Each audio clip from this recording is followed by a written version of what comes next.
Olá, gente. Hoje eu quero conversar com vocês, não falando de matemática, falando de nossa experiência em dois programas da CAPES, que nós fomos coordenadores, trabalhamos nesses programas, que é o PIBID, que é um programa de iniciação à docência, é um programa para alunos que fazem licenciatura em matemática nos 50% dos anos iniciais do curso, e um programa de residência pedagógica, também da CAPES, que atendem os alunos do fim do curso, de 50% do meio do curso até a conclusão do curso. Nesses dois programas, eles de certa forma são distintos. O objetivo, por exemplo, da residência pedagógica é trazer os alunos para as escolas do ensino básico, públicas, e para que eles possam já estar fazendo aí a sua prática de ensino. Não é basicamente o estágio. O estágio, ele na faculdade, ele existe concomitante com a residência. É evidente que nem todos os alunos podem fazer residência, há uma quantidade de vagas, tem que algumas normas, os alunos eles são obrigados a terem, no sentido que muitas vezes o aluno não tem tempo, o aluno trabalha, enfim, ele tem que estar frequentando a escola e também em atividades com o coordenador desse programa. No caso, nos dois programas, nós fomos os coordenadores.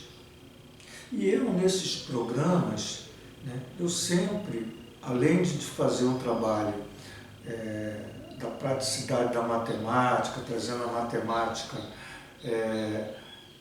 com atividades de jogos, aí utilizando a ludicidade, trazendo a matemática atrelada à história da matemática, trazendo a matemática nas resoluções de problemas, sempre mostrando para os alunos que ensinar matemática, você tem que ensinar o conteúdo, você tem que formalizar, mas você tem que mostrar para ele a importância daquele aprendizado para que ele possa estar usando aquilo no seu dia a dia, ou futuramente, ele está no ensino básico, quando ele passar para a graduação, ele ter todo esse embasamento para dar continuidade aí no seu ensino de formação superior.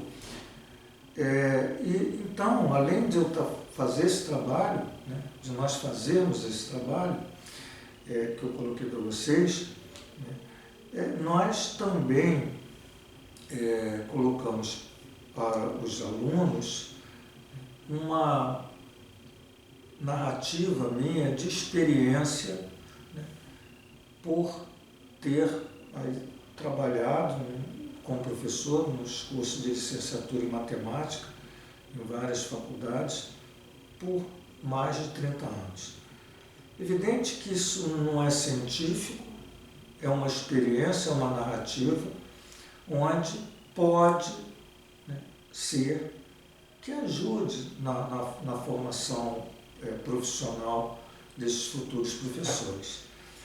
Eu sempre coloco para os futuros professores, nesses dois programas que eu fui coordenador, eu sempre coloco para eles o que me levou a ser professor de matemática.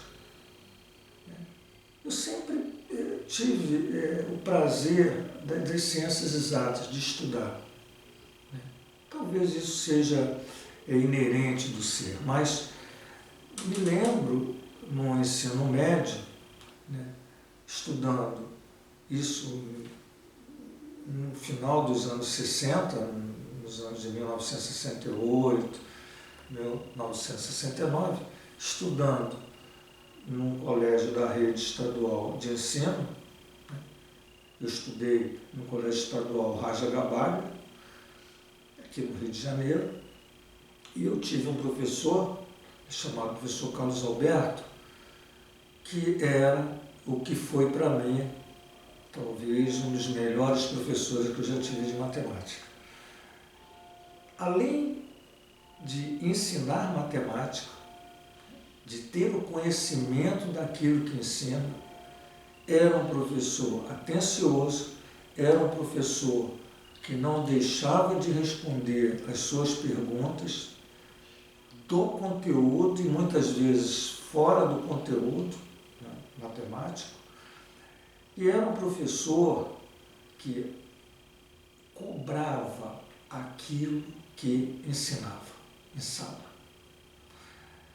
E nem por isso as cobranças, né, daquela forma não deixaram, né, de privilegiar os seus alunos, né, nos vestibulares, já que, eu me lembro bem, quase 100%, né, daqueles alunos que estudaram com ele foram aprovados, né, nos vestibulares de várias universidades aqui do Rio de Janeiro, de várias carreiras, né. É evidente que nós fazíamos o ensino médio naquela época, ele havia a área de medicina, havia a área de exatos e havia a área de humanas, e nós éramos da área de exatos.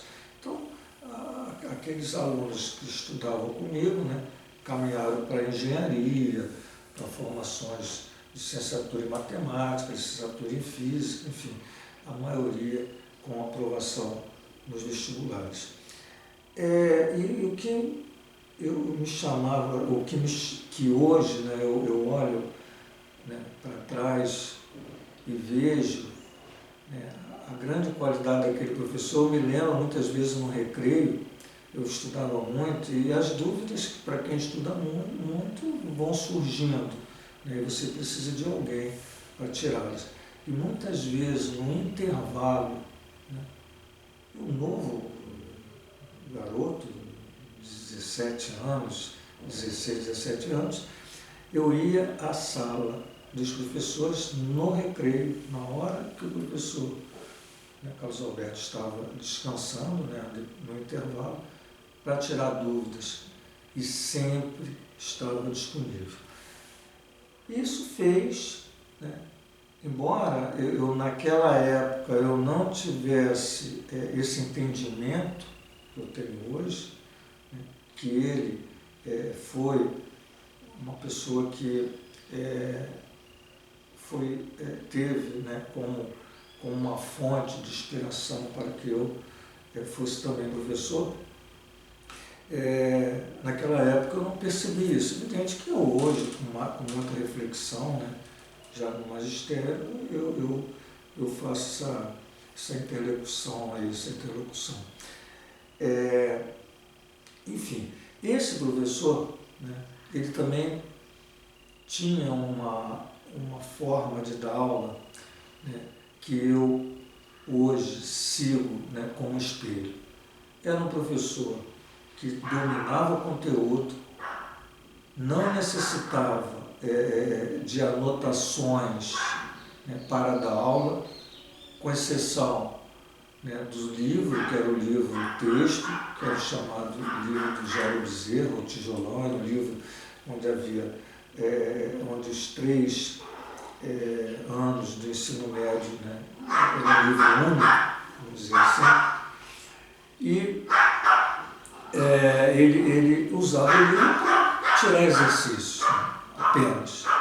Então, as demonstrações, demonstrava, formalizava, dizia o porquê daquilo que ele estava ensinando, né? E ele fazia isso sem nenhuma leitura, né, de anotações, né, sobre aquilo que ele está ali demonstrando. Isso fez, né, com que hoje, né, eu dê aula dessa forma. Então procuro estudar, procuro entender aquilo que eu vou ensinar. Penso que quando você vai ensinar, você tem que fazer, né, tem que se perguntar, né, naquelas explicações que você vai dar, o porquê que você está fazendo aquilo. Quando você trabalha com conceito e você tem que entender e se fazer como aluno, né, fazer perguntas como aluno para que você tenha as suas respostas imediatas. E aí eu segui, né, esse caminhar, né, espelhando nesse professor. Então, essa experiência, né, fundamental para mim, né, que foi uma das experiências, mas eu digo que eu acredito que seja a principal, de ter me levado a ser professor de matemática. Eu sempre digo para os alunos que a matemática ela não cai do céu, ela não surge, né, num momento só. Você veja, por exemplo, quando o Pitágoras ele desenvolve, né, o teorema de Pitágoras e faz a demonstração do teorema, formalizando aquilo para qualquer triângulo retângulo, né, que é evidente que o triângulo retângulo ele tem um ângulo reto de 90 graus, e qualquer triângulo retângulo, a hipotenusa desse triângulo ao quadrado é igual à soma dos quadrados catetos. Então isso é demonstrado aí em torno de 500 anos antes de Cristo, né? Pitágoras vive ali em torno de 500 anos antes de Cristo, mas para dizer que Pitágoras, né, foi aluno de um grande matemático antecessor a ele, que foi Tales de Mileto, também geômetra. Pitágoras geômetra e Tales de Mileto também.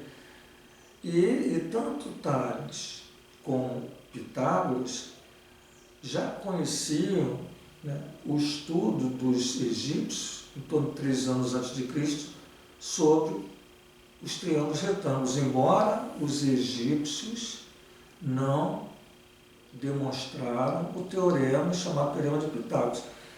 Então veja que a matemática, né, quando eu estou dando o exemplo do Teorema de Pitágoras, já se tinha a ideia de alguns triângulos pitagóricos. O triângulo de cateto 3, 4, hipotenusa 5 já era conhecido como um triângulo pitagórico no Egito, em torno de 3 anos antes de Cristo. Eu vou dar outro exemplo do cálculo, né? Veja que Newton, o cálculo, já em torno de 1700, ele é desenvolvido, né, por 2 grandes matemáticos, Newton e Leibniz, mas eu vou falar especialmente de Newton, porque Newton foi aluno de Isaac Barrow. E Isaac Barrow, né, estuda Arquimedes, exatamente a forma que Arquimedes trabalha com as integrais na Grécia. Não, era uma forma diferente com infinitesimos, mas a integral já existia na Grécia, né, com Arquimedes em 300 anos antes de Cristo. Então, quando chega nos anos 1700 da nossa era, Newton, né, estudando, né, sendo aluno de Isaac Barrow, né, desenvolve essa nova forma de se ver a integral, relacionando a integral e uma criação nova. Na realidade, a criação de Newton foi a criação da derivada, né? E aí fica a ideia que eu passo para eles, que a matemática ela não cai do céu, ela para que o gênio, a genialidade exista, não dá para dizer que não, mas o gênio, aqueles gênios, né, eles estudaram, eles tiveram que ter fundamentos, né, com alguém, né, com aprendizado com alguém, para poder estar ali expondo a sua genialidade, né, mais na frente. Então, o professor, né, por mais conhecimento que ele tenha, ele também foi aluno, né, de alguém e ele se apoiou nos ombros desse alguém. Né? Ele se apoiou nos ombros desse alguém. Então, nós, professores, né, nós temos que ter tido, né, bons professores para que a gente seja, né, lá na frente, né, um conhecedor do conteúdo, né, e ser um bom professor também. Eu queria assim colocar, né, eu sempre falo para eles o seguinte: o professor, né, ele tem que entender os alunos, né, ele tem que ter sempre uma resposta, né, para as perguntas, mesmo que ele não consiga dar a resposta imediata, ele deve, né, dizer o seguinte: olha, ser sincero, leal, eu não tenho como responder você agora e na aula próxima eu vou verificar e na aula próxima eu vou responder. Quando o aluno, ele, né, acredita no professor, quando ele conhece o professor, a competência do professor, tá, isso não vai minimizar a qualidade do professor. Então, quando o professor, né, quando o aluno tem, né, essa relação com o professor, e ele percebe, né, que o professor tem conteúdo, que o professor ele domina aquele conteúdo, esse professor vai ser respeitado sempre, independente dele responder, né, tão imediatamente ou não. O que eu queria assim, dizer também para vocês, o que eu digo lá para eles, é que todo professor ele tem que ter um domínio raso. Ele tem, evidente que a matemática é infinita e nós não dominamos tudo da matemática. O professor que diz que sabe tudo da matemática está mentindo. Certo?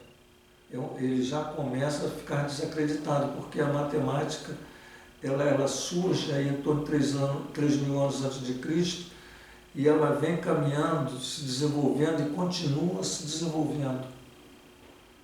Continua sendo aperfeiçoada, então não há como você dominar tudo da matemática. Então você tem as ideias básicas, né, rasas, e quando você vai trabalhar com conteúdo, você deve aprofundar-se naquilo que você vai ensinar naquele período, naquele dia, naquela semana, naquele ano. À medida que você faz isso, você é capaz de pronunciar o aprendizado e ter respostas, muitas vezes, né, fora daquele intervalo de conteúdo que você está ministrando. É sempre bom você estar preparado para ter respostas, tá? Não somente naquele conteúdo que você está apresentando, né? Então, sempre buscando o que pode surgir, né? Por que há uma relação desse conteúdo com o conteúdo anterior, ou com o conteúdo que está um pouquinho mais na frente, enfim. Então, quando você tem esse planejamento, você consegue dar uma boa aula, né? E volto a dizer, o respeito vem a partir daí. Eu coloco, né, muitas vezes um texto, né, que eu escrevi, eu tenho escrito, né, e ainda não publiquei, mas vou publicar, né, num livro que já chamo de Reflexo de Mim, que é uma crônica que eu coloco para reflexão. Então essa crônica ela diz o seguinte: é uma crônica de uma experiência, né, com um professor de matemática e com um outro personagem que na realidade é um artista, não é professor. E há dois momentos, né, nessa crônica. O primeiro momento, aquele professor de matemática, né, ele vai dar um mini curso para uma plateia que está esperando, e ele inicia esse curso, né, de matemática, lá com determinado tema, de uma forma onde, por conta dele não ser carismático, ser tímido, não brincar muito,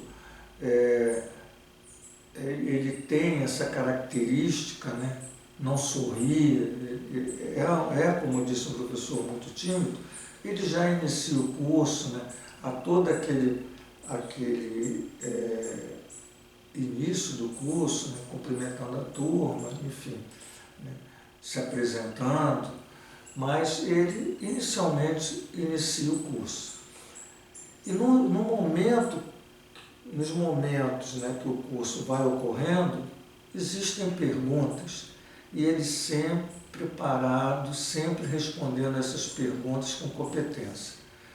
Então, através de feedback, ele vai desenvolvendo o curso, trazendo conceitos do mini curso, daquele tema, e muitas vezes conceitos que não estão relacionados não é que não estejam relacionados, mas que de alguma forma são conceitos matemáticos que não estão atrelados ali no mini curso, mas ele traz esses conceitos e passa, né, para aquelas pessoas que fizeram as perguntas, e há, no final desse mini curso, uma satisfação muito grande dos alunos, né, por ter promovido aí uma aprendizagem.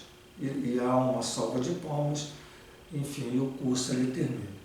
A seguir vem o artista, mas ele é artista, e ele chega na sala e já começa o mini curso contando uma piada, né, uma super piada, e a turma ri muito daquela piada, né, e ele traz, né, consigo um caderno onde ele vai dando a aula, porque o artista memoriza, né, ele decora o texto, mas são passagens complexas e ele precisa abrir o caderno. Ele abre o caderno e copia, né, sem nenhuma preocupação, né, de ser repudiado, de ter críticas, aquela forma de ele estar aqui dando a aula. Então ele copia, a maioria do tempo está sempre copiando, surge uma demonstração, ele copia a demonstração. E quando há perguntas, como as perguntas fogem ao texto que ele supostamente memorizou, né, mas a memorização não foi tão bem feita que ele vai na busca das informações nas suas anotações, e por ele não ter exatamente aquela resposta, ele alega que a pergunta não é coerente, que não está ali no mini curso, né, não é uma pergunta que envolve o conteúdo do mini curso, e não responde. E nesses momentos, né, de perguntas e não respostas, começa aí uma insatisfação dos alunos. E é evidente que há todo aí um respeito, né, dos alunos com aquele professor, que é ali, na realidade, um artista. E no final desse mini curso, né, dado por esse professor artista, os alunos não batem palmas e, de certa forma, em silêncio, mostram aí uma grande insatisfação. E o que eu, né, coloco para eles, muitas vezes eu peço, né, após a minha fala, eu levo para eles o texto escrito, peço que eles comentem o texto e a partir das suas reflexões. E o que é muito interessante, eles colocam, refletem, colocam que o verdadeiro professor é aquele que domina o conteúdo, que necessariamente sabe aquilo que está ensinando, tá? Tem conhecimento da construção do conteúdo, não decorou, simplesmente não decorou, ele sabe, entende aquilo que ele está dizendo para os seus alunos, sempre disposto a responder as perguntas, produzir o conhecimento pelo feedback entre, né, os alunos e ele, e as respostas, né, quase 100% caminham assim. E aquele artista que se considera professor, certo? Ele realmente não está ali cumprindo o seu papel. Então, isso eu trago para eles, né? Embora isso não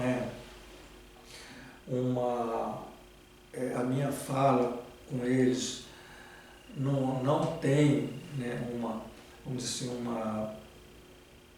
uma afirmativa de comprovação científica, mas é uma experiência de vida, é uma narrativa de 30 anos de magistério. Então, gente, nesse papo, né, fica também aí essa conversa para reflexão, né, que vocês possam, os alunos, né, dos cursos de licenciatura em matemática, possam pensar sobre isso. A gente vive momentos diferentes. Se você voltar aos anos 60, aos anos 50, evidente que aquela forma de ensinar, né, não é a mesma forma que se deve hoje proposta, na realidade proposta para se ensinar. Houve grandes melhores, não tem dúvida, né? Como eu já disse, hoje você tem, né, o uso das redes sociais, o uso da internet. Hoje você tem esse caminhar da educação matemática que aponta metodologias de ensino, né, que podem melhorar o aprendizado da matemática, pode trazer o aluno, né, se aproximar o aluno, estudante, para o ensino da matemática. Evidente que houve mudanças, mas mesmo dentro dessas mudanças, né, o professor ele tem que ter algumas características que façam dele, né, um bom professor. Eu também, né, sempre coloco para esses grupos, né, que a gente está aqui, na realidade são grupos, né, essa conversa eu estou relatando, né, nas minhas experiências, tanto com o PIBID como na residência pedagógica, e eu coloco para ele o seguinte, que a melhor profissão, entre aspas, no sentido de reflexões, é a do professor. Porque você nasce, né, e você já quase que nasce na escola. E é evidente que você vai estudando e você vai tendo sempre professores variados. Então, é bom que você, na sua vida acadêmica, tenha observado todos os seus professores. Não tem ser humano somente com virtudes. Temos virtudes, temos defeitos. O professor, ele tem virtudes, mas sempre vai haver, né, um defeito no sentido profissional, tá, que pode não agradar.